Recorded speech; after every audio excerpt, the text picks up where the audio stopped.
আসসালামু আলাইকুম এভরিওয়ান। যেহেতু শীত চলে এসেছে, শীতের মধ্যে কেয়ার রুটিনে আমার অ্যাসেন্স তো থাকবেই।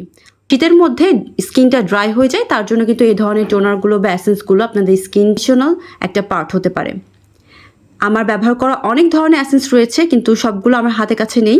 যেমন নাম্বুজিংয়ের যে টোনারটা রয়েছে, এটা কিন্তু স্কিনকে গ্লোয়িং করবে কিংবা আপনার স্কিনকে এক্সট্রা হাইড্রেশন প্রদান করতে হেল্প করবে। নায়াসিনামাইড যেহেতু রয়েছে, নায়াসিনামাইড যাদের স্কিনে স্যুট করে তাদের জন্য কিন্তু এটা খুব ভালো একটা কাজ করবে। এসেন্সটা বা টোনারটা আপনার এক্সট্রা হাইড্রেশন করতে হেল্প করবে, কিংবা অনেক সময় কিন্তু আপনার তাৎক্ষণিকভাবে বাম্পস কিংবা হেল্প করে।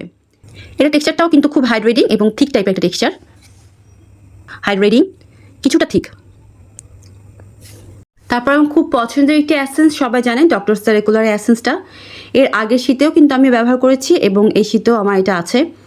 এটা আমি মূলত এক্সট্রা হাইড্রেশনের জন্য ব্যবহার করার পাশাপাশি এটা কিন্তু আমার বাম্পস রিডিউস করতে হেল্প করে বা আমার যে স্কিনটা গ্লোয়িং বা একটু ব্রাইট করতে হেল্প করে, সেটা আমার নিজস্ব মতামত। এবং তালিকাতে কিন্তু রয়েছে কম্বুচা অ্যাসেন্স, মানে কম্বুচা টি। এটা কিন্তু কামিং সুদিং করতেও কিন্তু হেল্প করে, কারণ এটার প্রথম এবং প্রধান কাজ হচ্ছে স্কিন এরিটেড হওয়া থেকে কিংবা আপনার স্কিনকে এক্সট্রা হাইড্রেশন বা কামিং সুদিং করার জন্য আপনাকে এটা বেনিফিট দেবে। এই অ্যাসেন্সটাও কিন্তু একদমই ওয়াটার টাইপের একটা টেক্সচার, কিন্তু বেশ হাইড্রেটিং, এক্সট্রিমলি হাইড্রেটিং আমার কাছে মনে হয়। কিছুক্ষণ পরে এটা খুব সুন্দরভাবে অ্যাবজর্ব হয়ে যাবে। একটি অ্যাসেন্স, যেটা হচ্ছে অ্যাসেন্স বা টোনারের মাঝামাঝি। এটা কিন্তু ব্যবহার করতে পারবেন যাদের স্কিনে এক্সট্রা হাইড্রেশন বা এজিং সাইনের জন্য আপনারা একটু ডিপলি হাইড্রেট করতে চাচ্ছেন।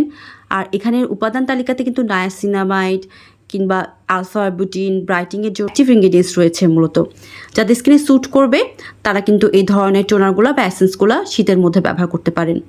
এই সবগুলো প্রোডাক্টের কিন্তু আমার ডিটেলস রিভিউ দেওয়া আছে, আপনারা দেখে নিতে পারেন। এটা টেক্সচারটাও বলতে গেলে এই টাইপের একটা টেক্সচার। এটা টেক্সচারটা অনেক ঠিক, এই টেক্সচারটা অনেক ঠিক আর বেশ হাইড্রেটিং। তারপরে এই আয়াম ফর্মের মাগুট এসেন্সটা, এটা আমার ব্যবহার করা শেষ এবং এটা আমি 2টা ব্যবহার করেছিলাম। এই প্রোডাক্টটা কিন্তু কামিং সুদিং করার জন্য খুবই হেল্প করে। ব্রেকআউট হলে বা উইন্টারে যাদের পিম্পলের সমস্যাটা বেড়ে যায় তাদের জন্য এটা বেশ ভালো কাজ করবে, কিন্তু বেশ হাইড্রেটিং কিংবা আপনার স্কিনকে হাইড্রেশন প্রদান করতে করবে এমনটা না, মোটামুটি একটি হাইড্রেটিং একটি অ্যাসেন্স। এই অ্যাসেন্সের মেন ফোকাসই হচ্ছে আপনার স্কিনকে কামিং সুদিং করা এবং কিছুটা হাইড্রেট প্রদান করতেও আপনার হেল্প করবে।